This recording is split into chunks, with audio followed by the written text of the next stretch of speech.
Ja, še kar izvoli, ja. Tako, zdaj imam jaz en mali speech, če slučajno Announcement. Luka Dončić gleda ali pa pride, ne vem, mu na feed tole, naj pogleda, kjer majico imam. Take majice imam jaz vsak drug dan. Tako da enkrat bom tudi prišel prvo vrsto, ne na tekmo, ne. Tako da to komičak. Ja, to je bil shoutout. Mislim, da je bil to shoutout za povabilo. Tako. Kakšno povabilo? On bi rad na tekmo bil Ja, da to povabljen. Luka vidi in tako reče, ne, reče oni svoji menedžerki, dej tega motela pa povab, stari, on je precar. Ja, to je po moje ful težko, ne, ker si tak high performer v enem področju. Po moje druga področja težko spremljaš, ne vem, če on glih o AI-ju posluša. Bomo videli. Ampak ti si full fan, ali kako? Mislim, jaz sem fan, jaz sem odrastel na igrišču 5 ur na dan, prvih, ne vem, 6 let neke šole, 7 let, mogoče 8, tako da jaz sem big fan, valjda. Pa si pa začel gledati, ne, se pravi, od igranjah gledanja. Mislim, zdaj še igram bolj rekreativno, ampak ja, videl sem, da moje predispozicije roke niso tako velike, višina tudi ni tako prava, eksplozivnost tudi ni, tako da nisem bil v to pravih parametrih, da bi lahko nekaj blazno naredil. Ne. Zdaj daš vso krivdo na gene pa talenta, ne? Vse se da, ampak nisem v to prave mentalne predispozicije za grindat nek fizičen šport. Ja, štekam, ja. Evo, dobrodošli nazaj v remotu. Enkrat na mesec se pogovarjamo, bi rekel, o AI-ju, ne? Se mi zdi, da bo to kar nekak stalnica ostala. In z nami je Boris, ne? En nov član te zasedbe, ki nam ful pride prav, da pove dejansko nekaj, kar ve, ne pa mi, ki tako malo iz zanimanja to spremljamo, tehnologijo. Zdaj smo imeli pa ful enih novih stvari spet, ne, se to vedno rečem, malo se ponavljam. Ampak ja, par stvari je bilo lansiranih na novo. Mogoče, če začnemo s tem code interpreterjem od, kako bi sploh temu rekel, no feature ChatGPT-ja, ne? Ja, jaz bi skoraj rekel, da je celo malo več kot to, ne. Tako, no, mogoče sam, kaj to pravzaprav je, ne, zdaj, v bistvu je to neke vrste inteligentni agent, ki lahko torej dela s kodo, ne. Istočasno pa mu zdaj lahko prvič tudi mi naložimo gor podatke, ne, ker do zdaj je ChatGPT v bistvu sprejemil samo pač tekst, naša navodila, pol v nadaljnjih iteracijah se je sicer lahko recimo povezoval s kakšnimi plugini, ne. Zdaj code interpreter pa pač omogoča, da tudi svoje neke podatke oziroma datoteke gor naložimo in jih potem obdelujemo s kodo, ne. In v bistvu to se mogoče sliši samo po sebi ne pretirano revolucionarno, samo mogoče najbolj pokazati en primer, ne, kako to ja, se boš ti pokazal, ne? Ja, lahko jaz pokažem, ja. Kje jaz sem dal share screen, pa nisem vedel, kaj ne delam. Ja. Sam da delim tole.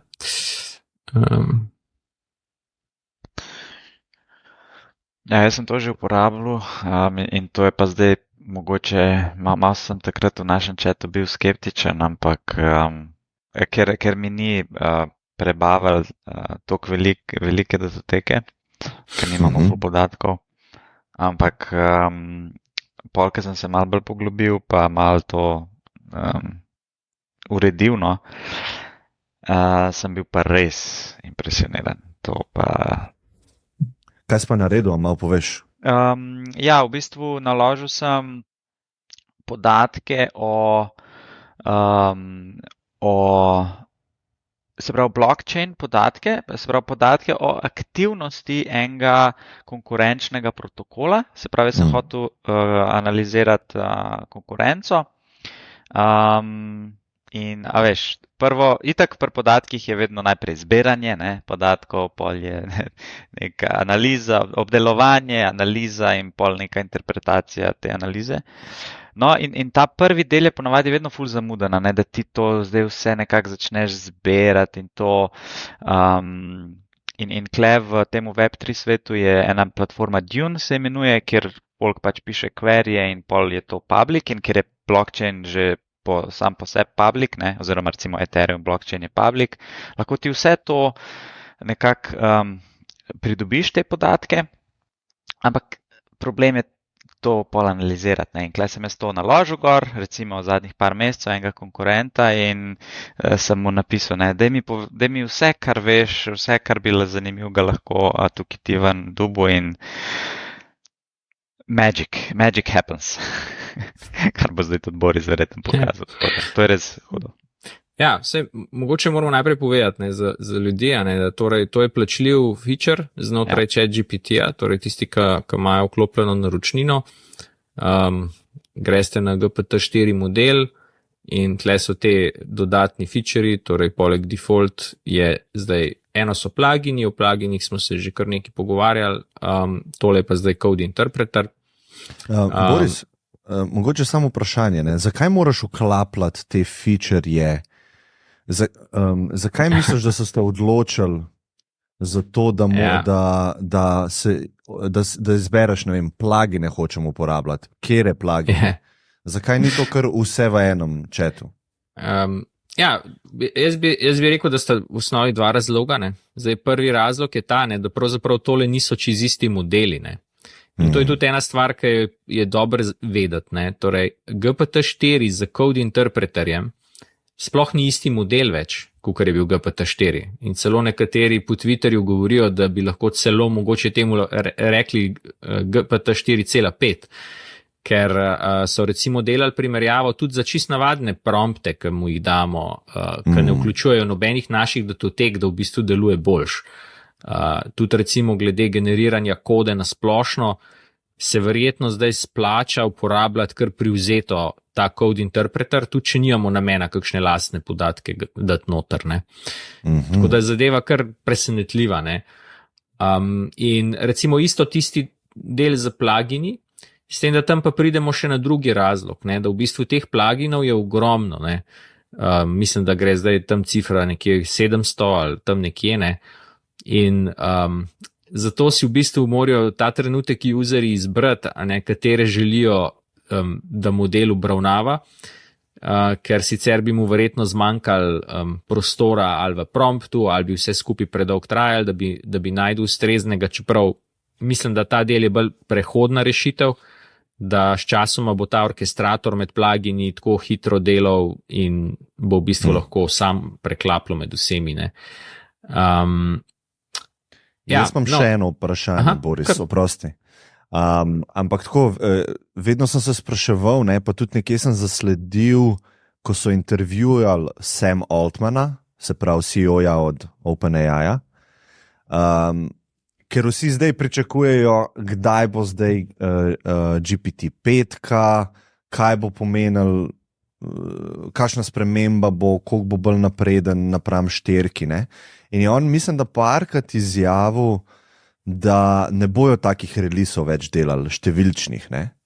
A mogoče veš kaj o tem? A bojo samo improvali 4, ali bojo skenslali to oštevilčenje modelov? Ker mogoče to gre malo v to smer, ne, kaj si rekel, code interpreter je mogoče 4,5, ne. Ja, mogoče gre malo v tej smeri. Jaz bi rekel, da tle je mogoče mal problem v smislu brandinga za njih, a ne, ker do zdaj so bile te številke povezane zelo z večanjem velikosti samih modelov. Zdaj še posebej v zadnjem času, a ne, so se pa pojavili določeni trendi, kjer pa v bistvu lahko vidimo, da z manjšanjem modelov, če to delamo na pameten način, dosežemo lahko tudi v bistvu dvig performansa, ne. Tako da zdaj ni več čist povsem jasno, ali bo naslednji korak naprej nujno tudi za sabo potegnil to večjo velikost. In potem se mal mogoče ta pričakovanje porazgublja, da bo zdaj pa vsak model predstavljal tudi nek 10-kratni skok v velikosti vsega. Tudi bom rekel, če pogledamo razliko med GPT 3,5 pa 4, je bil ta preskok, tisti, ki to uporabljamo recimo za profesionalne namene, ne vem, za generiranje kode ali pa za neka strokovna vprašanja, smo recimo veliko bolj opazili ta preskok, kot pa recimo en uporabnik, ki uporablja to tako čist, bom rekel, za vsakdanje day-to-day stvari. Tako da, ja, bomo videli, kako v kakšni meri bo naprej šel napredek. Ja, evo, tako, če zdaj demonstriram to, pač tlele se pojavil tale plus, v ChatGPT oknu, in potem lahko recimo izberemo ene podatke. Jaz sem tle izbral kar ta toj dataseta o Titaniku, ki ga vsi v data science dobro poznajo. To je sicer malo žalosten dataset. Kaj je to? Ja, to je en dataset, kateri potniki, ki so bili na Titaniku, v odvisnosti v kateri delu ladje so bili, pa katerega spola so na koncu preživeli. No, in tole potem uploadamo v CSV obliki in on potem reče, da ja, ok, naložil si ta file, gremo zdaj odpreti ta dataset, pa pogledati njegovo strukturo in potem prebere, katere spremenljivke so noter. In potem vpraša, kaj želimo zdaj s tem narediti. In zdaj tle lahko vedno kliknemo tale show work in vidimo v bistvu, kako je prišel on do tega. Tako da odpre v bistvu kodo, ki jo je on zgeneriral. Tle vidimo, da pač naloži pandas, knjižnico, prebere to, kar je v CSV-ju, potem pa v bistvu izpiše rezultate in ta izpis rezultatov potem prevede v naravno govorico. In potem v bistvu lahko naprej dajemo navodila, recimo lahko rečemo, can you do some exploratory analysis of this dataset. Zakaj si dodal of this dataset? A bi bilo to potrebno v promptu? Ne, mislim, dovolj je pameten, da bi razumel, da pač če je to konteksta, da bo, ne. In potem recimo si, na začetku si mogoče lahko naredi en načrt, kaj bo naredil, pa so v bistvu take dosti smiselne stvari, in pol recimo gre pa poišče, koliko je teh manjkajočih vrednosti, pogleda te splošne statistike za vsako od spremenljivk,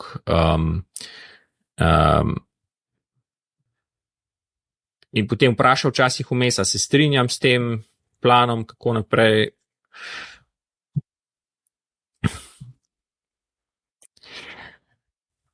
Lahko še tukaj malo pogledamo, kako je koda izgledala.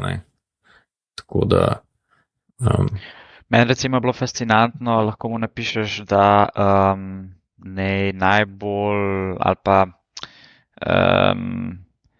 ne te insighte, recimo, ko obstajajo v tem datasetu, naj predstavi v obliki grafov in naj to zapakira v PDF. No, se to že začeti delati. Ja, ampak to je v bistvu zdaj čisto sam naredil, V bistvu niti mu nisem rekel, Tako. In pol gre zdaj gledati razmerja med spremenljivkami in pol v eni točki mu lahko tudi rečemo, da naj kakšne modele strojnega učenja aplicira na ta dataset. V bistvu to, kar je dobro zdaj vedeti, je na nek način ima v bistvu zdaj vsak, ki ima dostop pač do ChatGPT-ja, ta plačljivga, v bistvu tudi dostop do neke vrste pripravnika v podatkovni znanosti, bi vsaj lahko rekli. Tudi jaz sem recimo razmišljal, doskrat generiramo kakšne take čisto osebne podatke, ne vem, recimo mogoče ima kdo kakšno pametno uro, pa ne vem, zbira tam podatke v svojem spanju, ali pa ne vem. Andrej, povej, kaj imaš ti za zadnjih ne vem koliko let. za finančne. Ja, kako se reče, Wittings je ena firma, ki dela te smart. Ne, Andrej, sem mislil finančne podatke, ki imaš že full let spremljaš svojo ja, porabo. to tudi, ja, to imam pa zdaj že za ene 8 let pa pol, skoraj 9. Sem to ne bo dal ChatGPT-ju na voljo, ne? Mislim, lahko To dam, so personal information. ne bom tukaj šeril. No, se nekaj sem, v bistvu nekaj, veš kaj, nekaj sem šeril na svojem YouTube kanalu. Dejansko takrat sem celo leto razkril, tako da če koga zanima, ja, koliko sem zaslužil, ne vem, bolj proti začetku svoje kariere, lahko pogleda to na mojem kanalu. Ja, mislim, to je v bistvu dober primer, ne, ker pač, mislim, GPT-4 že tako zna zelo dobro klasificirati transakcije, ne, kar pomeni, da v bistvu to, kar zdaj kakšna podjetja ponujajo kot nek software za servis, to analizo bančnih transakcij, pač zdaj enostavno lahko precej dobro tle naredimo, ne. Se ne, mogoče mu damo eno nalogo, build a machine learning model to predict. Ampak kaj bi bilo recimo hudo, mislim, to ne vem, to je verjetno tudi možno, ampak da mu rečeš, lej, jaz bi moral te pa te podatke, naloadi jih pa mi naredi analizo. Se pravi, da tudi zbiranje podatkov outsourcaš temu code interpreterju, ne? V bistvu ena omejitev, ki jo ima trenutno code interpreter, je, da nima povezave do interneta. Torej, mi mu ne moramo reči, torej ni inteligentni agent v tem smislu, da bi lahko hodil po internetu pa delal stvari. Mislim, da je to predvsem pač varnostni ukrep ta trenutek. Samo lahko pa to s kakšnim drugim urodjem naredimo, a ne? Torej, ne, to začetno zbiranje podatkov, ne. Drugače tako, recimo, če gremo pogledat tega code interpreterja, v bistvu tudi zelo predlaga en način dela, ki je uporaben tudi, kadar nismo specifično v code interpreterju. Ko mu damo eno nalogo, on najprej naredi plan, katere korake bo izvedel, in potem začne korak po korak ta načrt izvajati. In recimo to je ena praksa, ki se jo zelo splača uporabljati pri delu z GPT modeli, ne. Pa jo ljudje mogoče dostkrat spustijo, ne. Dostkrat samo rečemo, ne vem, jaz bi rad to, da narediš, ne. In potem on pač proba v enem koraku to narediti in dostkrat se pač tudi zmota ali pa tako podoben kot ljudje, ne. Če probamo kakšno stvar tako prehiter reči, je dostkrat narobe, ne. Če ne premislimo ali pa ne naredimo enega plana, kako bi to rešili, če je malo bolj kompleksno, ne. Tako da evo, on nadaljuje zdaj z preprocesiranjem. Odločil se je, da bo delal logistično regresijo, kar je čisto ok v tem primeru, ne. Sprašuje, recimo, let's do a different model. Kaj si zdaj naredil, malo razložiš? Ja, v bistvu on je pač naredil model logistične regresije, a ne, tukaj vidimo rezultate, s kakšno natančnostjo v bistvu napoveduje to spremenljivko, ko smo mu rekli survival, ne. Potem še malo razloži, ne, za vsakega od teh skorov, kaj v resnici pomeni, ne. In potem na koncu tudi predlaga, kaj bi bile lahko nadaljne izboljšave, ne, recimo pač feature engineering, model tuning, pa sem mu rekel, da naj naredi nov model, pa si je izbral random forest, pa rečemo yes, in zdaj bo pač naredil random forest model. Tako, jaz se spomnim, recimo, še ne prav dolgo nazaj so bile recimo take sorte naloge tisto, kar smo, ne vem, ko smo zaposlovali podatkovne znanstvenike, so mogoče bili to kakšni te naloga, ki si jo dobil na razgovoru, da si jo potem doma naredil, pa prinesel rezultate. No, recimo to zdaj ne bi več naredili, ne, ker ne bi imel nobenega smisla, ne. Tako da, evo, potem naredi še random forest, ne, in tako gremo lahko naprej, ne. Zdaj, je pa po moje tudi dobro vedeti, ne, da se ne rabimo zdaj omejevati, ne, na, recimo na neke te, bom rekel, kategorične podatke, ne. A ne, lahko uporabimo tudi to kot, recimo, kot OCR ali pa, ne. pač karkoli bi tako s kodo lahko naredili. Da vidimo, kaj imam tukaj, imam en diagram, da vidimo, če bo znal kaj, to bom raje pol uporabil. Dajmo, tle sem dal en PDF file, ki je v bistvu transkript enega earnings calla.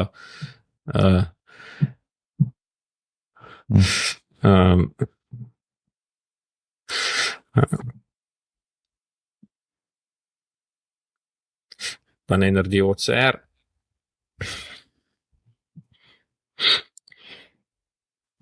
V bistvu takoj najdete pravo knjižnico, napiše kodo.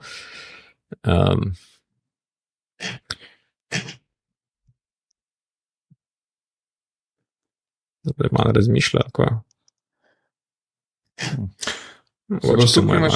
V bistvu ta modality, ki je tako nek tak user interface za nekoga, ki sploh ni v te data science znanosti, ne? Imaš pa te modalityje, ki si že v nekem toolu, ne vem, ali si v Snowflakeu ali si nekje, pa imajo tam tudi te feature-je, ne? A ti vidiš tudi tako, recimo, Boris, da bo ta nekak dva modalityja, ki se bo to uporabljal. En bo tak v tem interfejsu, bolj simple, ker tam pač dobiš te screenshote oziroma karkoli. En je pa tako, da ljudje, ki že uporabljajo toolse, ki so bili pred tem AI valom state of the art, da se tam noter integrirajo, pa jih v bistvu efekt je podoben, ne? Ja, mislim, zdaj jaz bi rekel, ne, da pač je ta code interpreter je čist taka zelo naravna širitev tega, kar smo zdaj delali s ChatGPT, ne. Tako da nekdo, ki je do zdaj uporabljal ChatGPT za en kup enih stvari, bo lahko zdaj še za marsikaj drugega, ne. Je pa res, ne, da tudi pač to orodje kot tako, memory sem prebil. No, to je tudi v bistvu dober zavedati tle. Pač omejitev je načeloma 100 megabajtov za te datoteke, ki jih nalagamo. Pa mislim, da je čas izvajanja kode, mislim, da je omejen na 2 minute. Kar pomeni, da če bi dal kaj preveč zahtevnega, pol pač reče timeout, ne. Čeprav tle je recimo zdaj vsem to naredil na mal drugačen način, pa da vidimo, kako izgleda. Zdaj mogo pa.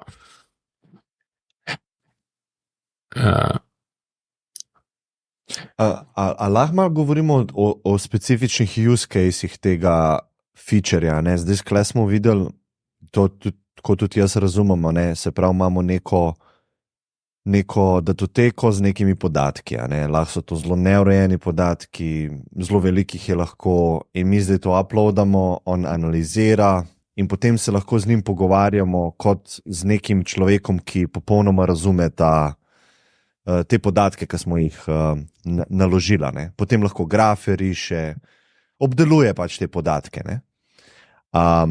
A vidiš še kakšne druge use case, ne vem, za lastnike firm, za ljudi, ki delajo v nekih podjetjih, poleg tega, da se podatke obdeluje?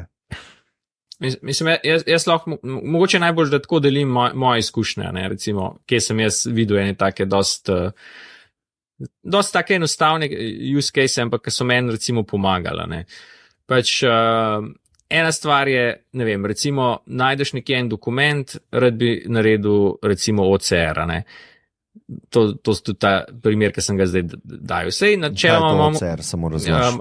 Optical character recognition, ne. Radi bi pač iz slike ali pa iz PDF dokumenta recimo bi radi tekst ven razbrali, ne. In pač to je bilo zdaj vedno tako, ne, ker si šel to delati, si mogel pomisliti, rabim en tool za to, ne. Pa pol, ne vem, mogoče ga nisi imel naloženega na računalniku, pa si šel neki downloadat dol, ne, pa tako naprej, ne. Tle pa pač samo recimo uploadaš to stvar, on to naredi, pol mu rečeš, zdaj mi pa še malo počist to, zato ker zmer so napake pri OCR-u in ker ima pač dovolj te logike, pa konteksta lahko ponovadi kar v bistvu tekst v celoti reproducira, ne. Pol recimo imel sem primer, ko sem hotel en video editirati, ne. Pa dobro, jaz zelo malo video editiram, pa se načeloma tako, se lahko spomnim, kako se to dela, ampak spet ne, rabim en ločen orodje, po možnosti moram pogledati v en tutorial, tle pa recimo samo naložim video, če ni toliko dolg, pa mu recimo lahko rečem take stvari, ne vem, odreš mi vse, kar je, ne vem, pred to pa to sekundo, ali pa dodaj mi fade in, fade out efekt na tem mestu, ne. Se pravi, omejitev je pa 100 megabajtov, ne? Ja, samo pač, ne, za kakšne krajše stvari je to v redu, ne. Pol, a ne, recimo, tako, kot sem rekel, ne vem, nekdo ima tam en dataset, ki ga sam generira, pa prej s tem nikoli nič delal, zdaj pa v bistvu lahko kar naenkrat v naravnem jeziku vpraša za insajte na podlagi tega dataseta, ne. Tako da, v bistvu vse povsod, ne, kjer so določeni ljudje že zdaj, ki so imeli to znanje, lahko uporabljali kodo, pa pisanje kode, no, da so bili bolj produktivni, zdaj lahko marsikdo, ki tudi pač nima tega znanja, dejansko uporablja tak pristop, ne. Torej, da v bistvu ima nek input, s katerim bi rad nekaj naredil, pove v naravnem jeziku, kaj bi rad naredil in v bistvu dobi transformacijo, ne. Medtem ko pač ChatGPT pa poskrbi za ta vmesni del s pisanjem kode, ne. Ja, meni je ful zanimiv, da so oni šli v ta tip brandinga, ne. Se pravi, lansirali so feature, ki se mu reče Code Interpreter, ne. V bistvu pa, tako kot zdaj razlagaš, je to samo ena opcija, da naložiš neko datoteko in jo pač analiziraš, ne. In se mi zdi, da malo, vsaj jaz sem malo zmeden bil, a ne, ker sem mislil to, ok, to se tiče neke kode, pa nekih podatkov, pa nekih izrisovanja grafov. V bistvu pa, če te prav razumem, jaz lahko nek PDF dam noter, ki je neka knjiga, a ne? Ja. In se potem pogovarjam z njim, ne? To je v bistvu upload dokumenta feature. Ja, tudi, ja, to je upload dokumenta, ja, mislim, če mene vprašaš, je to zgrešen branding, ki so ga naredili, zato ker s tem v bistvu, en povprečen uporabnik vidi besedo code, a ne ga vse mine. To ni zame, pač, to je za ene druge, ne, v resnici pa prav za njega, ne. Ker pač mogoče nekdo, ki je že zdaj super programer, mislim, se verjamem, da mu to lahko pomaga, samo, ne vem, en kup stvari mogoče ima pa že sam narejene skripte, pa se ne bo s tem ukvarjal, ne. Tako da ja, v bistvu je to en način, kako delo s kodo približati množicam, ne. Ker v bistvu Code Interpreter, ki sem prvič prebral, sem mislil, neko kodo naložiš in pa ti on interpretira, kaj se dogaja. Tako, je pa v bistvu s kodo interpretira nekaj, kar ni koda. Ne. Ampak kodo v zadnji uporablja, tako, brez veze. Ampak ko ti tukaj le to imaš v tem vmesniku, jaz nekaj videl, da lahko imaš pa to nek QR code generiraš, pa lahko to nekaj eksportaš dosti hitro, pa pošljaš pa to vid. Dajmo probati. Ker se mi zdi, da to je tudi en feature, da se šera analiza zelo easy, ne. Ja, res vidimo, kako smo z vidika UX-a pa UI-a toliko zgodja, ne, da kar neke feature popajo, ima veliko capability-ov ta software, ne, sam niso dobro prezentirane te sposobnosti, ne. In tudi to je recimo fora, da zdaj so naredili, mislim, so podatki v zuni, koliko ljudi to uporablja vsak mesec, ali paid verzijo ali pa ne, konkretno ta umestnik. In zdaj pred summer breakom, oziroma zdaj, ko je summer break, se je uporaba tega ChatGPT-ja je šla dol, ne vem, 10-15% in vsi pravijo, da je to zato, ker šolarji več tega ne uporabljajo, ker so na počitnicah. Ja, mislim, to je najbrž čist prava ugotovitev, samo jaz mislim, da je pa tle sklop kar ene parih drugih dejavnikov še, ne. Mislim, eno je, da zdaj končno naposled so tudi konkurenti OpenAI dosegli nivo, ko dejansko imajo vsaj nekako primerljive storitve, nekateri od njih jih ponujajo za ston. In jasno, uporabniki so se začeli diferencirati, mislim, med temi storitvami, ne. Ker prej je bilo tako, da praktično vsi, ki so hoteli uporabljati ta nivo kakovosti modelov, so bili tukaj. A ne, zdaj so pa razkropljeni še na 5 drugih servisov, ne. Tako da, ja, mislim, to je ena stvar, ne, druga je pa tudi kakšni te namenska orodja, ne, ki jih kakšna manjša podjetja razvijajo, so se zdaj zelo razmahala, ne, in pol tudi en del uporabnikov pač tja odpeljajo, ne. Ja, verjetno je tudi največji izmed teh sil zakaj je padla neka uporaba, ne, je v bistvu, da na začetku je bilo velik delež teh uporabnikov iz zanimanja prišlo. Ne. Mislim, takrat, ko so lansirali GPT 3,5 pa pol 4, ne, to je bilo poplava na internetu. Ne. To je moja mama slišala o umetni inteligenci. Ne. In verjetno velik influx teh uporabnikov je hotel samo malo probati. In so se prijavili, koliko je bilo 100 milijonov userjev v enem mesecu ali v 3 mesecih. Sem že pozabil te številke, ki smo o njih tudi govorili.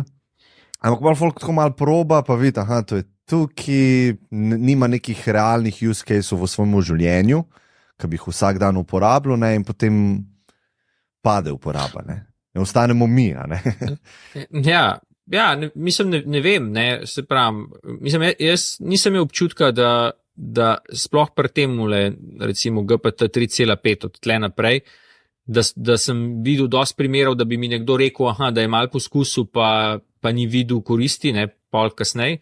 Ker recimo pri GPT-3, kaj je prišel ven, se je to kar dosti dogajalo. Ne. Ljudje so sprobali recimo Playground, par primerov, neki je delali tako, pa so mislili, da zdelo se jim je, da to še ni primerno za neko tako bolj resno uporabo in so opustili pol. Ne. Zdaj pa ne vem, ne, tako... Vse ne vem, mogoče bi se pa še dotaknili zdaj teh ta novih releaseov, ki so še prišli. Kaj se mi je najbolj zanimiv? V bistvu najbolj zanimiv mi je bil nov model od Antropika, Claude 2, ki v bistvu ima, se njega, moram drugo okno pošerati. Ja, se lahko pa tudi jaz, če želiš. Ne, se bo.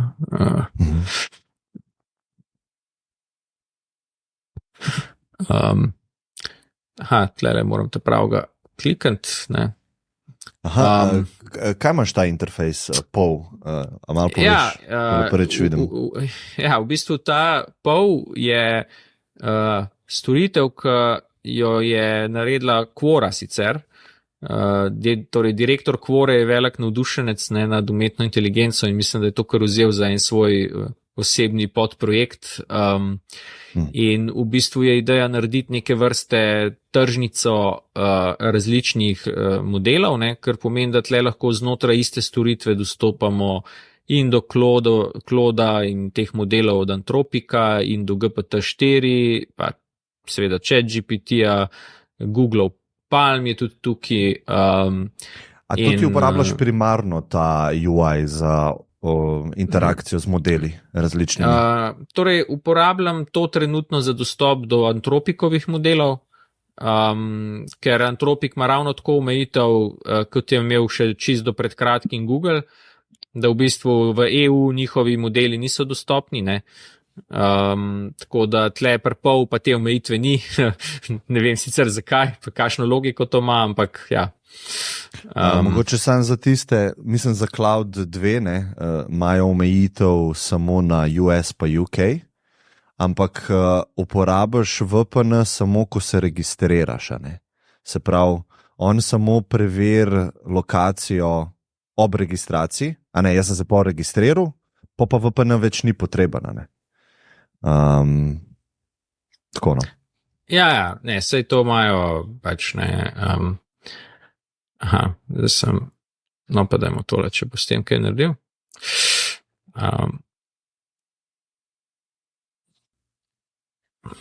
Ali mogoče mu ne paše ta vrsta.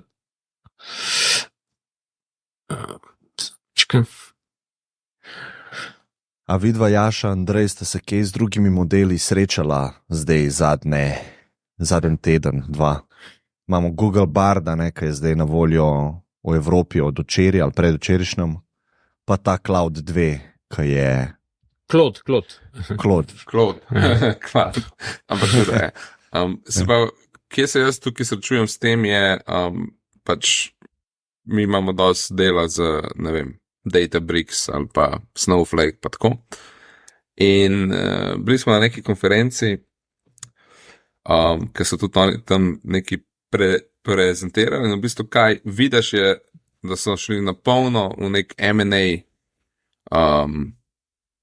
nakup in v bistvu zdaj integrira Snowflake z nek search, ki bo tak natural language search, integrira isto to z dokumenti, interpretacijo dokumentov. Se pravi, vsi te featurji, ki so nekako v teh modelih malo izolirano dostopni, code interpreter lahko naredi to lahko naredi to, oni zdaj to vse integrirajo v svoj sistem. Ne. Se pravi, to je ogromno. Recimo, zadnja konferenca od Snowflakea je bila neka v Las Vegasu, konc meseca. Bilo je 600 startupov, ki so delali neke ideje na podlagi podatkov v Snowflakeu. Ne. Se pravi, tukaj... A poveš Snowflake produkt, kaj to je? To je data warehouse in cloud data warehouse. Se pravi, to je nek sistem, kjer firma stora vse podatke, ki pridajo v firmo iz različnih source sistemov. Ali je to CRM sistem, ali je to nek finančni sistem za planning, recimo Anaplan, ali je to SAP sistem, ali so to podatki, ki jih ljudje dajo na spletni strani firme, recimo, da se prijavijo za newsletter in tako naprej. Vsi podatki grejo v ta warehouse in se v bistvu transformirajo na način, da so pol dostopni za analizo in za queryje z strani business analistov, data scientistov in tako naprej. In to je eden glavnih data warehouseov danes in fora je pa, da kaj je bila preskok je, da so oni ta tako imenovani compute pa storage separator in v bistvu ti plačaš samo za to, koliko v bistvu ti porabljaš njihovih kreditov. Se pravi, to je bila glavna stvar in to je nek standard danes postal. Se pravi, recimo danes, če je velika firma, zaradi dobrih ali pa ne vem kjerih razlogov, velika firma ima 3-4 opcije danes in ena izmed teh opcij je recimo Snowflake. Pa lepa ne vem, recimo Databricks, ene imajo oboje in to so te veliki cloudi podatkov, ki so na voljo z SQL queryjem vsem v firmi. Recimo, ne. In tudi eksternim, če jih v bistvu exposaš in tako naprej. Ne. In ta SQL je bila že manjša barijera za analizo podatkov, kot pa recimo prej. Ne. In zdaj gremo pa že v ta natural language, ki v bistvu bo lahko vsak vprašal, jaz rabim te pa te podatke, ki so, tukaj so, ok, daj mi average tega stolpca v te tabeli, zdaj mi pa to kombajni s tem in tako naprej. Se pravi, zdaj se bomo mi pogovarjali z velikimi podatki v warehouse. Ne. To je, se mi zdi, kar tudi en step naprej. V bistvu sta bile tudi zdaj 2 akvizicije, ki sta se zgodile, ki so bile zanimive. Ne. Torej, Snowflake je prevzel firmo Niva, ki je nekaj časa ponujala v bistvu z generativnim AI-jem okrepljen internetni iskalnik, ne. Ampak še mogoče bolj zanimiva akvizicija je bila pa strani Databricksa, firma Mosaic ML. Oni pa v bistvu so postavili en tak framework za treniranje, pač treniranje iz ničlem, pač teh velikih jezikovnih modelov ali pa celo širše teh fundacijskih modelov. In ja, tako da tle mislim, da bo kar še nekaj časa trajal ta trend, ne, da bodo podjetja, recimo, ki so zdaj ponujala nek nivo analitike ali pa neko storitev analitike z klasičnimi strukturiranimi podatki, da bodo zdaj dodajale v bistvu preko prevzemov ali pa internega razvoja to funkcionalnost, da se bo več delali z nestrukturiranimi. Ne.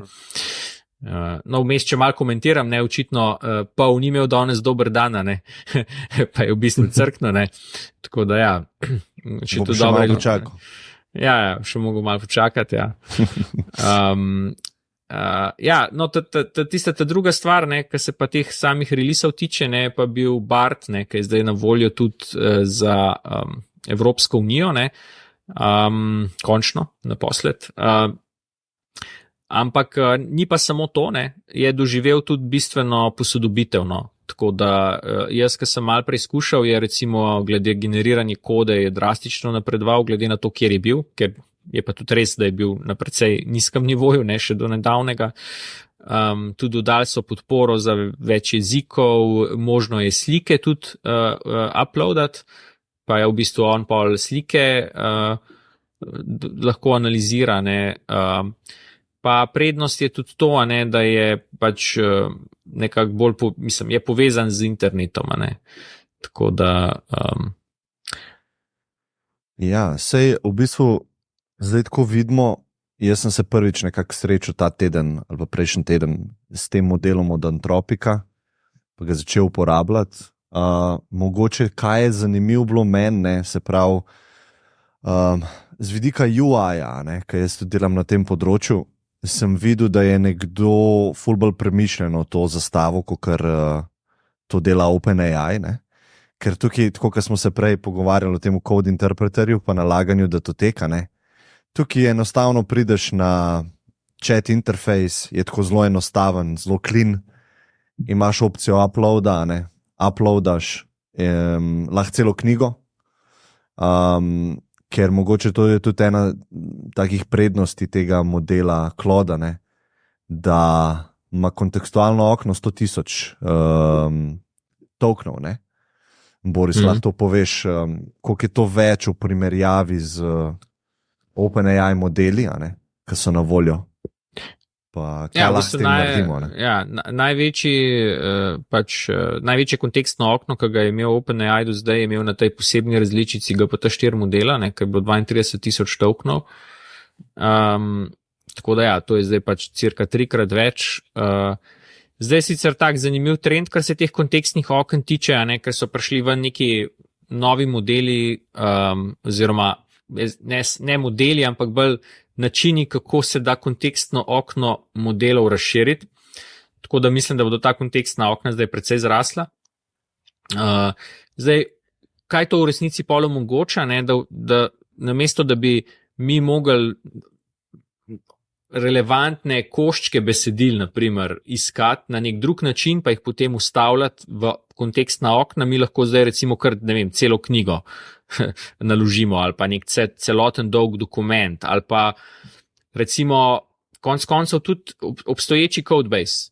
Ne? Mislim, to je kar 100,000 tokenov, če pomislimo zornega kota kode, to je veliko kode. Ne?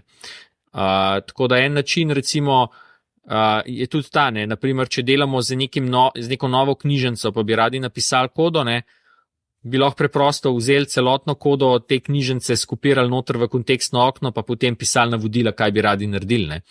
Tako da je to, ja, mislim, veliko stvari zdaj omogočajo ta kontekstna okna, no, ki so se tako razširila in jaz pričakujem, da v kratkem bodo pač še večja, nad neko mejo pa verjetno tudi ne bo več zelo smiselno, ne, mislim, čeprav dobro, to bom raj previden, ker to tako skozi v zgodovini vsi so govorili, ja, sej, toliko še rabimo več, pa ne bomo, ne, tako da ja, raj nazaj vzamem. Ja, kako pa sploh oni, mislim, verjetno so v zadju neki stroški, ampak kako je mogoče, da recimo Antropik ponudi toliko večje kontekstno okno od OpenAI-ja, pa da je, ne vem, 5-krat ceneje API, ne? Recimo, če buildaš neko aplikacijo, rabiš jezikovni model, če se preklopiš na ta Claude, je 5-krat cenejši, a ne?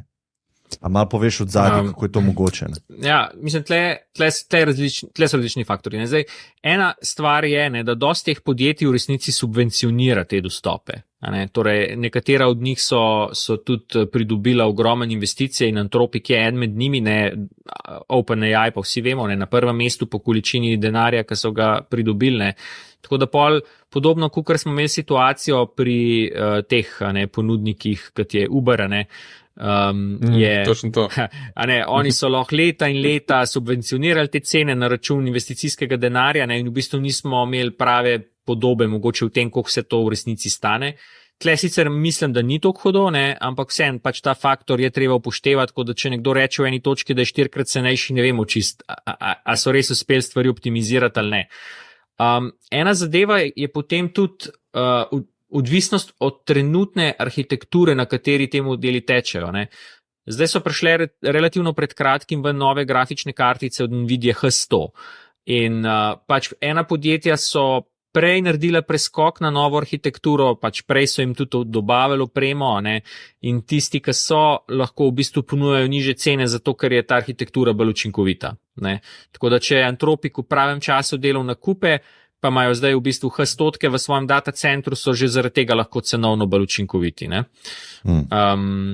Tako, no, pa na koncu koncev je pa sama optimizacija teh modelov, ne, ker pač tle je bil razvoj neverjetno hiter zdaj, en kup enih trikov se je pojavil, kako narediti te modele bolj učinkovite in čist preprosto, ne, če eno podjetje zdaj naredi model, namesto recimo avgusta lani, ker pač GPT-4 je iz avgusta lani, bo verjetno ta model bistveno bolj učinkovit v smislu tega, koliko računske moči rabi.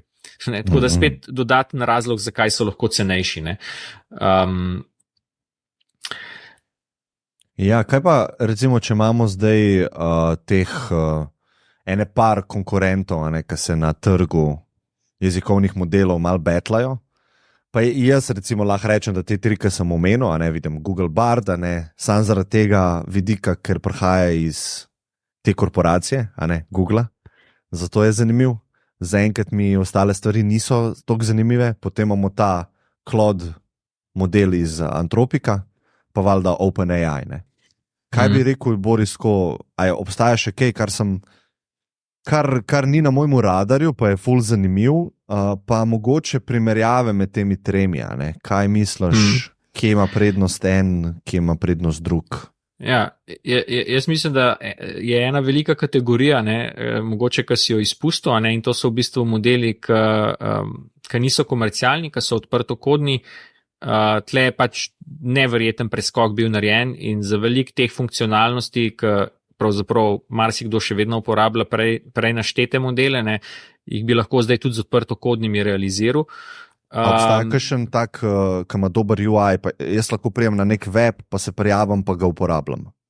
Ja, da ne rabim inštalirati na svojo instanco. Obstajajo zdaj razne rešitve, ne, ko v bistvu ti omogočajo, ne, prek nekih UI-ov. Mislim, že tako preko Hugging Facea se marsikaj da, ne, pa zdaj delajo na tem, da bi naredili stvar bolj uporabniku prijazno, ne. Ja, trenutno je mogoče uporaba teh modelov malo bolj za power userje, ali kako bi temu rekel, a ne, samo vseeno, jih je pa vredno omeniti, ker tudi, jaz mislim, da tudi te modeli so en razlog za to, da je mečkar mogoče upadla uporaba OpenAI, ker je pač lahko za nekoga, ki ima doma grafično kartico, ne, je to lahko cenovno zelo ugodna rešitev, ne, če to pač lahko na svojem računalniku laufa, namesto da bi plačeval za tokene, ne. Drugače pa, kar se tiče primerjave, vsaj ta trenutek med temi komercialnimi je tako, ne. Zdaj, če nekdo rabi reševati kakšne probleme, ki so povezani s pisanjem kode, ali pa probleme, ki zahtevajo malo bolj res napredno, poglobljeno sklepanje, GPT-4, še posebej GPT-4 za code interpreterjem najboljša izbira ta trenutek, mislim, da tle še vedno nikaj dosti dvoma, ne. Nekdo, ki rabi v bistvu povezavo z internetom, je boljše, da se verjetno obrne na Google Barda ali pa na Microsoftovega Binga, ne, ker imata pač to direktno povezavo do svežih podatkov. Medtem ko recimo, če pa bi nekdo rad delal poglobljeno analizo dolgih besedil, je pa recimo tale Claude 2 trenutno verjetno najboljša izbira, ne. Tako da je zdaj že malo od use case-a odvisno, kaj se splača uporabljati, vsak ima svoje prednosti, ne. Ker mislim, da je zelo dober sicer za ta trg, no, da se izvijemo ven iz tega monopola, ki je v bistvu trajal kar nekaj časa, ne. Ampak se to nekako bo šlo tudi v tej smeri, da boš imel neko, mislim, tako, kar si ti pokazal prej, ki ni delal, ta pol, ali kako se reče, da boš imel neko tržnico modelov in boš upisal use case in ti bo ta tržnica vrgla ven, kjer model najboljši za to, ne. Da ti ne boš mogel sam vedeti, zakaj je kjer model najboljši. Mogoče, ne. Ker se mi zdi, da je to kar kompleksna stvar, ker to se spreminja skozi se spreminja, ja. Skozi se spreminja, ne. Se pravi, nikoli ne boš točno vedel, kaj je najboljše. Mislim, po moje bo tako, ja, eno je to, kar praviš, ne, da bi stvar že kar avtomatsko predlagala, pač kjer model je za kakšno stvar primeren, to verjetno bo, ne. Drugače pa tako, kakor mogoče trenutno pri ponudnikih oblaka, ne. Pač vsak oblak ima svoje prednosti, In pol pač podjetja se morajo vsakič znova odločati, s katerim bodo šli. Enkrat je en boljši, potem drug ponud neki, pa je zdaj rad tudi, ne vem, cenovno bolj atraktiven in tle bo pa čista tekma na trgu, ne. Ker bo treba malo spremljati, sploh za tiste, ki bodo masovni uporabniki tega, ne. Andreja, si ti kaj od tega uporabljal zadnje čase? Ali pa kako ti gledaš na to tekmo, kaj se dogaja? Ja, zanimivo, da je tako zdaj to konkurenčno, ne. Jaz moram priznati, da sem trenutno še vedno samo na GPT-4 oziroma na ChatGPT-ju, ker se mi zdi, da mi je trenutno vse, kar sem rabil, mi omogoča, tako da niti nisem imel časa, kaj dost s temi drugimi. Ampak sem pa zdajle vmes mal Google Bard sprobavil, lik zaradi tega, ker ima povezavo z internetom in zgleda cool. Bom malo več probal nameniti temu, da vidim, kako je. Kakšne so pa specifike, Boris, tega Google Barda? Mislim, tako no, ali pa bom tako nasplošno rekel, tvoji vtisi, ti si verjetno že to prej probal, ne, z nekim VPN-jem, če se ne motim? Ne, dejansko nisem probal te prve verzije, čist preprosto zato, ker sem prebral toliko mnen, da je toliko slabo. In sem videl toliko enih outputov na Twitterju, ki so me čist tako odnavdušili in se mi enostavno ni dal ukvarjati z VPN-ji, zato da bi nekaj preizkusil, ker je tako evidentno slabše. Ampak zdaj pa sem, no, in je uporabno. Definitivno je uporabno. Pač, kot sem prej rekel, jaz mislim, da za bolj sofisticirano kodo ali pa take bolj kompleksne probleme, ki zahtevajo neko sklepanje ali pa ful hudo kreativnost, je GPT-4 še vedno boljši. Samo, za velike enih drugih stvari je pa pač čist primerljivo, ne. Oziroma, če se pač potrebuje ta dostop do svežih informacij, je pač Bard v bistvu boljši, ne, ker tam trenutno OpenAI je v bistvu ustavil to ponudbo, nekaj časa so imeli v sodelovanju z Bingom tudi en plugin, ki je omogočil internetni dostop. Imeli so Google plugin, nek Search Me, ali neki task. To pa ne vem, če je še. Lahko da je kakšen od teh pluginov, ki to še omogoča, ne. Drugače tega z Bingom so umaknili menda, no, to so sicer spet samo govorice, ne, da zdaj zaradi teh problemov z dostopanjem do spletnih strani pa podatkov, kjer te same spletne strani ne želijo tega, ne. Twitter je najboljši primer, ne. Tako da v bistvu po mojem zdaj modificirajo ta plugin, da bi nekako zaznaval voljo teh strani in potem pač ne bi hodil tja, ne. Ker je challenging v resnici, zato ker če oni uporabljajo Bingov search index, ne, pač spletna stran mogoče si želi, da bi jo Bing imel indeksirano, ampak ne bi pa želeli, da se OpenAI na to stran preklapla z svojimi modeli, ne, tako da je pač čist tehnični problem, ne. Pa tudi ta Bing link s tem Bingom, to, da nekaj ti vprašaš, to traja, da prije ven. Tako da nekaj ta user experience bil nekaj fantastičen, ne. Se strinjam, je malo počas, ja. Tako da, ampak jaz sem vseeno veliko vrednosti dobil ven iz Binga, no, tako pač mislim, da je še vedno tako malo podcenjen ta model zaradi, ne vem, mogoče neke tako percepcije sicer glede določenih Microsoftovih produktov, ampak je po mojem zelo uporabna stvar, no. Tako. Mora se pa človek navaditi tudi na njeno specifiko, ne. Spet je malo drugačen model, malo drugače ga treba spraševati stvari in tako naprej, ne. Ker smo glih omenili Twittera, ne, mogoče lahko omenimo Elona, pa njegov nov venture, pa bi dal Jaši recimo besedo, ne, ti, verjetno si zasledil si kaj na Twitterju. Jaz sem zasledil, seveda. Novo firmo, ki jo je ustanovil, oziroma, kako se že reče? XAI. XAI. Se pravi, ne vem, recimo, če folk ne ve, zelo zanimivo je, da pogledajo, kako je ime Elonovim otrokom. Recimo, da malo dobi občutek, kakšen je to tip človeka. Ampak, jaz bi tako rekel, dve stvari so tukaj. Ena je ta firma, njegova, ki je zdaj samo en page, trenutno pa nekih 10 strokovnjakov, ki so predelali v DeepMindu, pa v OpenAI, pa posod, se pravi, tim je dober. Druga stvar je pa to, kar je naredil Zuckerberg, ki je v bistvu dosti kopiral Twitter in zgleda dosti podoben Twitterju in on zdaj mora tukaj nek respons pripravljati. Ne. Ampak glej, ta firma se mi zdi njegova ima malo drugačen cilj zaenkrat, da odkrije nekaj, recimo, kaj bo meni zanimivo. Sam, če prebereš ti, kaj ima napisal, oziroma Twitter je imel nek Twitter Space, ne? In tam se lahko pogovarjajo z, ne vem, Elonom. In v tem Twitter Spaceu bo nek summary, kaj se dogaja, to bo mislim, da je prejšnji teden. In je rekel Elon, da za njega AI, ta AGI, je to, da nekaj ugotovi, kar še nobeni ugotovil.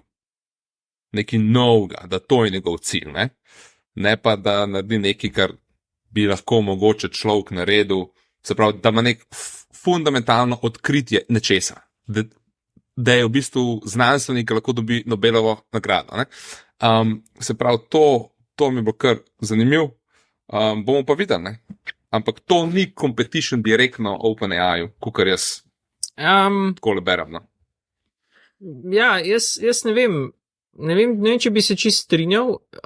Jaz mislim, da je po moje, mislim, ta trenutek še ni, ne. Ta trenutek še ni čist preprosto zato, ker nimajo produkta, ne. Ampak zdaj v kakšni smeri bodo pa zavili, ne bi bil presenečen, če bodo v eni točki imeli produkt, ki bo konkuriral. Meni se zdi ta firma zanimiva, mogoče predvsem iz zornega kota tega cilja, ne. Mislim, tako, kot si rekel, Jaša, ne, nekaj novega odkrit, ampak meni je zanimiv stališče, ki ga imajo glede tega alignmenta modelov, ne? Ker v bistvu ostala podjetja grejo v smeri, da želijo v te modele ukorporirati neko moralnost, ne? Ki je pač pol vedno vprašanje, kdo pa je tisti arbiter oziroma kdo bo pa postavil to moralo. Ne? In tle zato tudi ogromno nekih prerekanj. Ne? Ja, Biblija, ne? Pač in nasprotovanj in cenzure in butastih izjav, ki jih dajo modeli, ker kot jezikovni model tega in tega ne morem narediti, ne, pa se pol en kup ljudi sprašujejo, zakaj pa ne, kaj pa je to tacga, ne. Pač ta Elonov pristop je pa ne narediti v bistvu umetno inteligenco, ki bo imela inherentno vgrajeno radovednost, ne.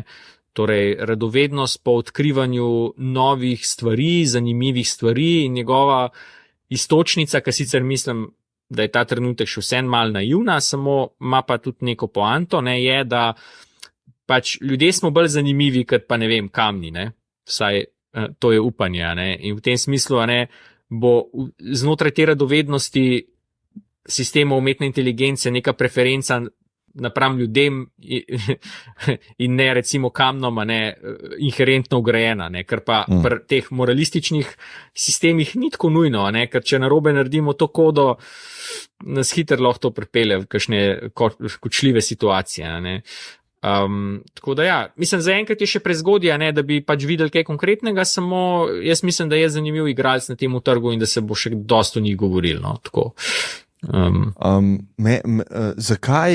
Zakaj ti je zanimiv igralec to? Ker ni v bistvu sploh nič še bilo. Sam zaradi imen, poznaš imena, ki jih je predstavil v ekipi Elon, ali sam zaradi Elona?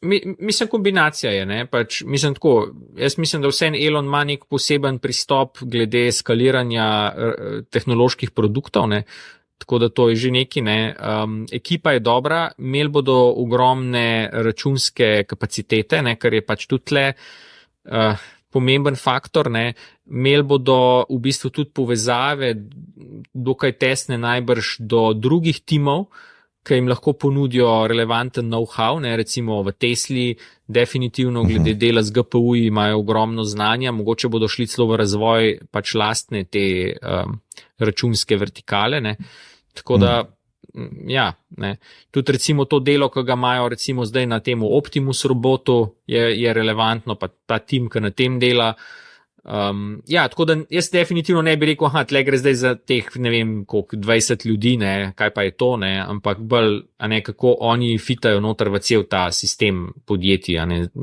okrog Elona, ne. Mislim, da, ampak se, ja, še kar izvoli. Sem što, da se 20 ljudi je danes za pretty much vsako stvar skoraj, ne. Se pravi, ne vem, ta thread je ratu baje 7-8 mesecev od Facebooka oziroma Mete z 20 ljudmi. Ne. Se pravi, če je več ljudi, je itak toliko za težko vse koordinira, da nek resen preskok se ne rabaš več kot 20 ljudi, po mojem. Mislim, mogoče lahko, to se sicer kar strinjam, ja. Drugače tale Threads je pa taka zanimiva stvar sama po sebi, ne. Torej, jaz sem po en stran videl, ne, da si odpirajo račune na Threads tudi ljudje, ker recimo ob prejšnjih eksodusih iz Twitterja nisem videl, da bi, ne. Tudi kakšni tako bolj strokovni pa malo manj politični ljudje. Tudi jaz sem si naredil račun tam, ampak sem pa opazil, no, da ta trenutek pač manjkajo določeni featurji, ki so pač nujni, bom rekel, za tako uporabo, ne vem, kot jaz recimo, na način, kot jaz uporabljam Twitter, ne. Torej, v bistvu si popolnoma odvisen od feeda, ki ga zgenerira aplikacija. Ne moreš recimo se omejiti samo, da bi videl sporočila od ljudi, ki jim slediš, ali pa recimo, da bi si naredil liste določenih uporabnikov. Ja, MVP je to še, verjetno. Ja, vem, ampak po drugi strani, ne, tudi zdaj je bila ful euforija, koliko ljudi se je nenadoma pač preselil tja v narekovajih, ne. Samo po drugi strani pa zdaj kažejo statistike, ne, da je po tistem začetnem navalu je pa, ne, na Google Trendsih, če gremo gledati, je pa padec brutalen, ne. Tako, medtem ko Twitter ostaja, ne, na cirka istem nivoju, ne. Tako da ne vem, jaz mislim, da če bodo lahko hitro prišli ven z naslednjo verzijo, ki bo dodala featurje, potem imajo šanso, drugače pa mislim, da bodo bolj ali manj utonili v pozabo, oziroma bodo pač spet samo eden od teh mnogih Twitter klonov, ki životarijo nekje tam, ne, pa v bistvu niso več relevantni, ne. Ja. Shout out Mastodonu, ne. Ja, jaz pa ne vem. Truth Network. Ja, no, pač, ja, ogromno jih je, ne. Ne vem, Boris, jaz ne vem, če se čist strinjam s tem, mogoče samo en angle, ki mi je zelo zanimiv, a ne, recimo Meta ali pa Facebook, bivši korporacija, pa Mark Zuckerberg, ne, oni znajo zelo dobro prodajati oglasni prostor, a ne, in klej se mogoče vidi, da v primerjavi s Twitterjem pa Elonom, ne, ki mu gre to celo malo na živce, a ne, ampak je to neka nuja za financiranje take oblike podjetja in mogoče imajo tukaj oni malo prednosti, ne? Da so dosti bolj kosher, dosti bolj clean za oglaševalce. Ne? Poleg tega imajo pa že platformo precej izoblikovano, ne? Da ti v bistvu pušaš te oglase in na Instagram story, na Facebook in zdaj pač na Threads. Ne? In mogoče ne bi tako odpisal jaz osebno toliko hiter tega produkta, ali pa primerju z ostalimi, ki so taki manjši. Jaz bolj tako rečem, če bo produkt preveč dolgo časa ostal v taki obliki, kot je zdaj, potem mislim, da ima relativno male šanse. Ne. Ampak pač z ustreznimi nadgradnami, po možnosti narejenimi dovolj hitro, pa ja, ne, mislim, ima po moje dober shot. Mislim, jaz drugač nisem zdaj kakšen tako sovražnik Facebooka ali pa karkoli. Jaz mislim, da še posebej delo, recimo, ki ga zdaj delajo na področju odprtokodnih modelov v AI-ju je zelo vredno in je pravzaprav, če gremo pogledati, ne, neko tako, recimo, po GPT-4, ne, pa tej funkcionalnosti, ki jo je prinesel, največja druga stvar, ki se je v resnici zgodila, je bilo to, ne, da je Facebook oziroma Meta, no, da so izdali model Llama, ne, ven, ne, odprtokodni, ne, tako da. Ja, Andrej, imaš ti kakšen komentar na tole, na Elonovo zadevo, pa na Threads? Bom najprej na Threads. Nisem probal, zato ker bi si mogel spet aktivirati vse te Facebookove zadeve, ki jih zdaj že kar uspešno bojkotiram.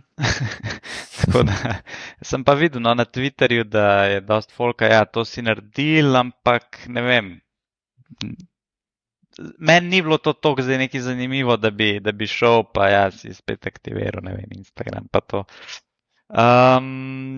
Se strinjam z Borisom, da jaz mislim, malo sem sicer pogledal te komentarje pa to, ampak se mi zdi, no, da Twitter ima nek tak ima neki en X faktor, a ne. No in zdaj na X faktor pač od Elona.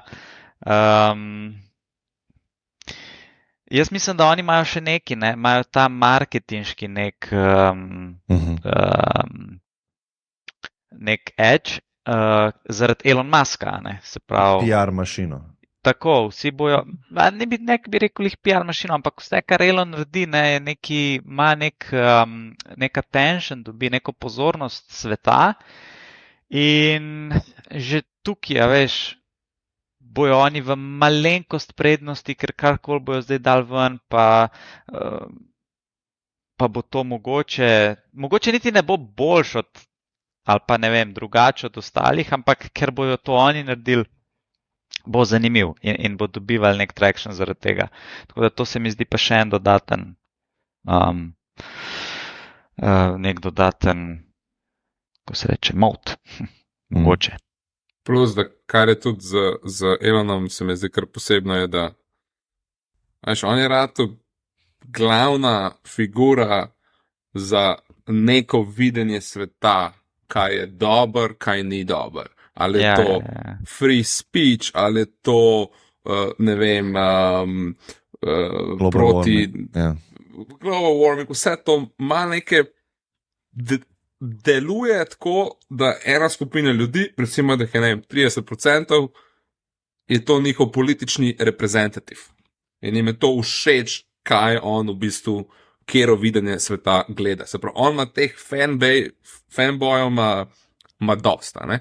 Na drugi strani pa to pomeni, da če bo on nekaj super naredil, bo sigurno 30% na drugi strani ga v bistvu bojkotiral zaradi teh njegovih, bi rekel, nagnan političnih. Se pravi, on je zelo polarizing figure.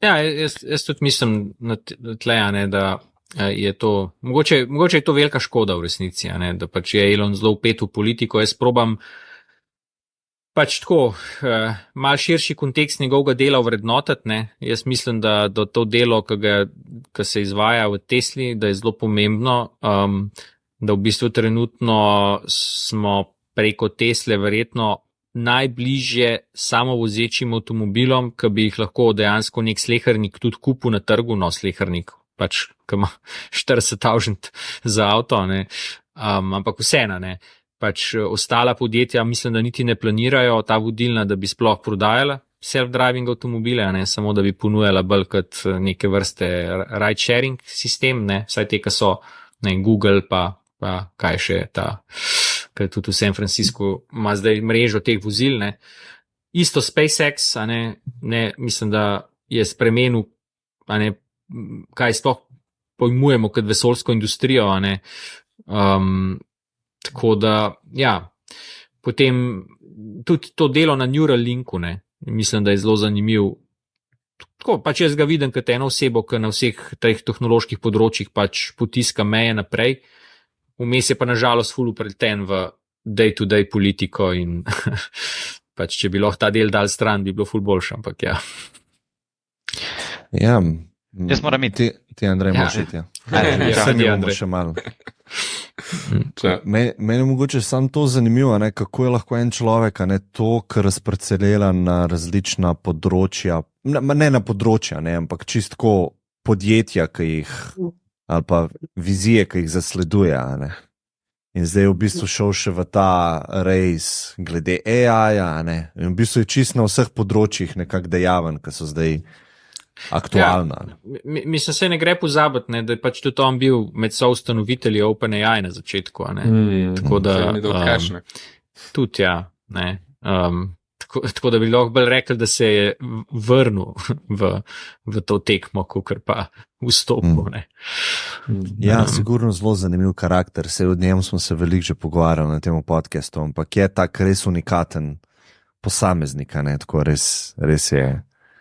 Drugače, mene je tako presenetilo zadnjič, ko sem videl neke javnomnenjske raziskave, da v bistvu, če bi imel Elon pravico kandidirati za predsednika Združenih držav, da bi bil tako z visoko stopnjo gotovosti zmagovalec. A res? Tako.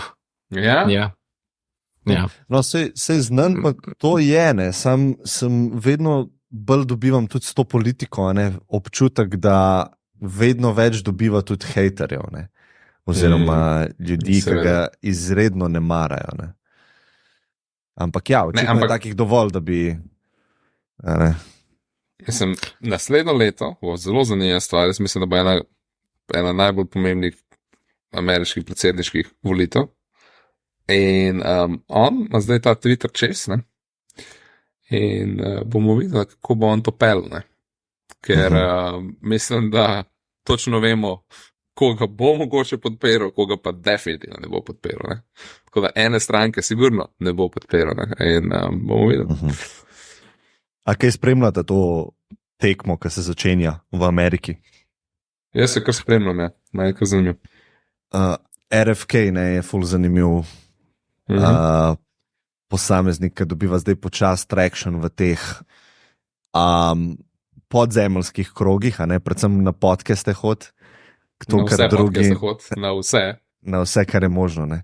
Mogoče z tiste, ki ne vejo, ne, Robert F. Kennedy Jr., on je v bistvu nečak od bivšega predsednika Kennedyja, ne? Če se ne motim, in sin od Roberta Kennedyja, ki so ga tudi ubila, ne? Nekaj časa kasneje. Ne? In jaz sem njega zasledil pred parimi leti, ne, iz teh krogov proti cepilstva, in sem videl, da kar veliko dobiva na Instagramu, je bil zelo dejaven, na YouTubu, in imel te shode proti cepivom, ne. Zdaj pa se mi zdi, da je malo obrnil na mehkejšo plat. Seveda, zdaj mora iti mainstream, ne. Sam ja. Njegov brlog je v bistvu drugačen. Anti-establishment. Seveda, anti-establishment je dosti podoben Trumpu na nek način. Več ima skupnega s Trumpom, kakor z Bidenom, definitivno. Ja, ful zanimivo. Boris, ti kaj to spremljaš ali bolj ne? Mislim, bolj tangencialno. Mislim, ne bom rekel, da kdaj v preteklosti nisem, samo se mi pa zdi, da je zdaj trenutno toliko enega dogajanja na tem mojem bolj ožjem fokusnem področju, da enostavno ne najdem pol prostora, ne, za kakšne te širše stvari. Ne. Tudi tako, nažalost, veliko tega političnega diskurza vidim, ne, ker je v bistvu kot neka distrakcija v resnici, ne, manjka tega konstruktivnega pristopa, ne, ki bi res ljudje hoteli reševati neke probleme, ampak je bolj ta boj neke frakcije proti drugi in ne vem, ta del me je malo tako. Boj za moč. Ja. Mislim, če bi hotel gledati, če hočem gledati dramo, pa vsem malo povezano s politiko, lahko tudi se malo posvetim spremembam o regulativi umetne inteligence. Ne. Ravno včeraj sem videl, da je Kitajska objavila svoj predlog regulative, ki bi skoraj da rekel priporočam branje, ker je zanimiv dokument. Najbolj zanimivo pri vsem skupaj je pa to, da so podjetjem dali 4 tedne časa, da postanejo skladni z novo regulativo. Kje je to regulativa?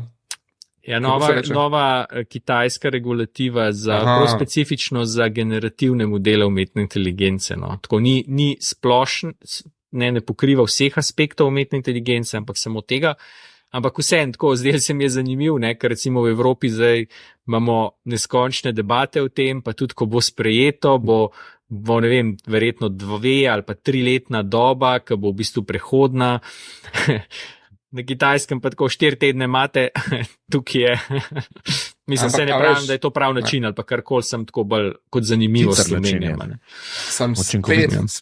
Spet smo se v Evropi, smo se, ko bi rekel, zajene. In to pomeni, da ti tehnologije ne moš regulirati z regulativo preveč dober.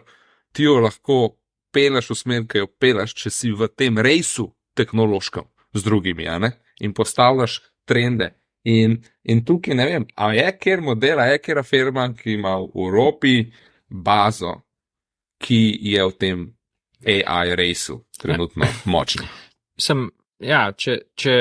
Če jaz tako delim, no, moj pogled, kar se regulative tiče. Ne. Torej, najprej še odgovor. Imamo sicer par posameznih podjetij, zelo malo, pa ne vem, če bi lahko za katero rekel, da je na primerljivem nivoju, kot je trenutno recimo vsaj Anthropic. Ne. Recimo eno podjetje, ki se malo poskuša uveljaviti, je nemško podjetje Aleph Alpha, ki tudi uči te lastne fundacijske modele, ampak vse niso še ravno na tem nivoju, bi jaz rekel. No. Drugače, verjetno najpomembnejše podjetje v kakršnikoli povezavi z umetno inteligenco v Evropi je nizozemski ASML. Torej, to je podjetje, ki dela te stroje za optično litografijo, ki jih potrebuješ, če hočeš delati te čipe. Zaenkrat so v bistvu svetovni monopolist na tem področju, noben ne more niti blizu priti, da bi te mašine v kratkem reproduciral, čeprav bi radi. Ampak drugače, kar se pa regulative tiče, je pa tako. No. Jaz mislim, da tudi recimo, če pogledamo GDPR, pa dajmo ga pogledati tudi tako iz tega malo znanstvenega stališča. Recimo zdaj spremljam vedno več raziskav prihaja ven, kjer analizirajo učinke, ki jih je imela ta uvedba te zakonodaje in pač kot vse kaže, so bili tako ekonomsko gledano precej negativni. Vprašanje pa je, v kakšni meri so se res izboljšale pravice, bom rekel potrošnikov pa širših uporabnikov, tako da tle mislim, da bi bilo potrebno dosti refleksije, v kakšni meri je bila to prava stvar, pa kakšne posledice je imela.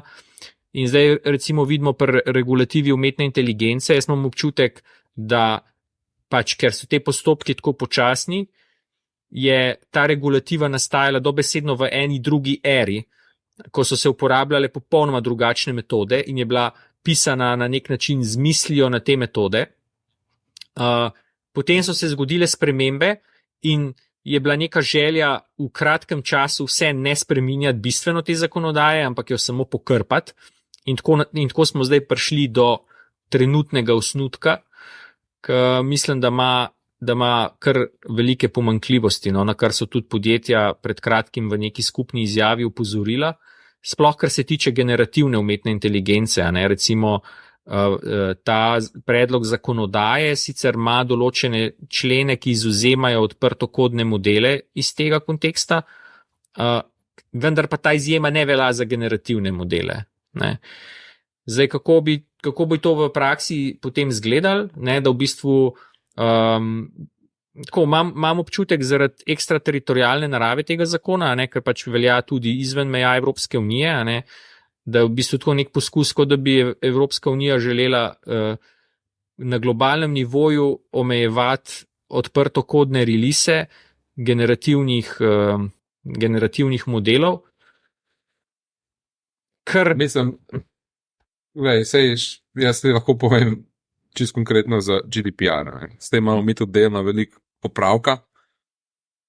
Koliko so to ljudje individualni imeli tukaj več pravic, to je težko reči, ampak za firmo je to ena glomazna birokracija, ki jo vsi v bistvu, ko bi rekel, sovražijo. In kaj se je začelo dogajati? V firmah danes glavna zadeva, zakaj jaz mislim, da bo veliko firm zelo težko v tem AI raceu se pozicionirali, da imajo trenutno približno 50% podatkov včasih, sploh finančne firme, ki so confidential, highly confidential, personal data, ne moramo uporabljati, ne moramo šerati in je kar enkrat polovica podatkov nekje v enem predalu, ki se ga noben noče dotakniti, ker ve, da so neke regulacije, pa ne ve čisto točno, kaj bi lahko, se pravi, da smo na varnem, raje ne bomo nič z njimi delali. In to je za firme, je to v bistvu čisto neko hromljenje, kaj lahko naredijo, ta GDPR. Ja, mislim, je veliko problemov s tem, no. Ampak me pa ta predlog nove regulative v bistvu za umetno inteligenco me skrbi bistveno bolj, sicer glede na te časovne okvire, kdaj ne bi sploh v bistvu prišel v veljavo, so tako oddaljeni v prihodnost, da glede na moje razumevanje sprememb oziroma pričakovanja glede sprememb v naslednjih letih, imam občutek, da utegne na koncu biti ta regulativa popolnoma brez kakršne koli teže, ker bo v trenutku, ko bo potencialno postala veljavna, že samo zaradi tehnoloških sprememb irelevantna, ne. Kar se je delno že zdaj zgodil, ne. Tako da me pa tako, no, recimo ena stvar, ki me je kar zdajle zmotila, ne, pa sem opazil, da se dogaja, da vedno večkrat smo priča, ne, da podjetja recimo naredijo globalni release enega produkta, ki potem samo v Evropski uniji ni na voljo, ne. Ja. Posod drugod po svetu je, ne. V še tako, bom rekel, majhnih državah. To se je recimo do pred kratkim je to veljalo za Barda, trenutno velja to za Antropikove modele, trenutno velja to tudi za Threads aplikacijo, ki smo jo danes omenjali. In tako, jaz imam občutek, da je to, ja, vedno pogosteje smo priča temu, ne, in jaz mislim, da Evropska unija izhaja iz enega tega pričakovanja, da je kot trg dovolj relevantna, da bo uporabljala to težo svojo velikosti trga in vpliva, da bodo na nek način prisilili ponudnike, da bodo vseeno vložili ta effort v zagotavljanje vse skladnosti.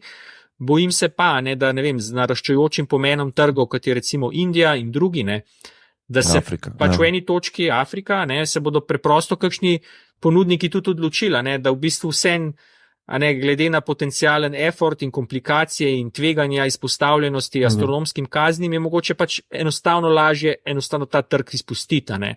In potem bomo prišli na to točko, ko bodo ljudje prek raznih VPN-ov in proksijev dostopali do teh storitev in na koncu v resnici nismo s tem nič rešili, ne. Tako. Ja, itak. Pa tudi še ta fora, da v bistvu spet imamo mi tukaj neko situacijo, kjer tudi vsi ljudje, ki hočejo z nekimi, ne vem, svojimi znanji, nek startup narediti, neko podjetje, neko tehnološko stvar, bojo rekli, v Evropi tega ne moram itak narediti, dobro, se bom preselil v Anglijo, se bom preselil v Ameriko, ne, se pravi, tudi cel ta funding se zgublja zaradi takih stvari, ne. Ja, mislim, jaz lahko povem konkretno statistiko, ki sem jo videl, no, sicer par mesecev nazaj, da v bistvu, če se omejimo specifično na podjetja, recimo, ki je njihov glavni produkt povezan z AI-jem, ne, torej zagonska podjetja, ki so s tem povezana, pa vzamemo celotno financiranje za ta podjetja na nivoju Evropske unije, je ta znesek manjši, kot je samo v Angliji. Pa s tem, da to bilo izmerjeno recimo v obdobju, ko je bilo ekonomsko izjemno neugodno za Anglijo. Tako. In da sploh ne omenjamo tukaj Amerike, ker sploh ni primerjave, ker celoten funding na tem grafu za AI podjetja v Evropski uniji skoraj se ne vidi črtice na grafu, kjer je tudi funding za Ameriko prikazana. Tako da je slabo. Ja. Jaz bom tudi mogel iti, Klemen. Se zaključujemo. Boris. Se smo, ja. Hvala obema še enkrat, pa tudi Andreju, ki je mogel prejiti. Pa se vidimo naslednjič. Ja, velja, Klemen. Hvala. Se vidimo naslednjič. Adijo. Čau, Boris. Čau, Klemen.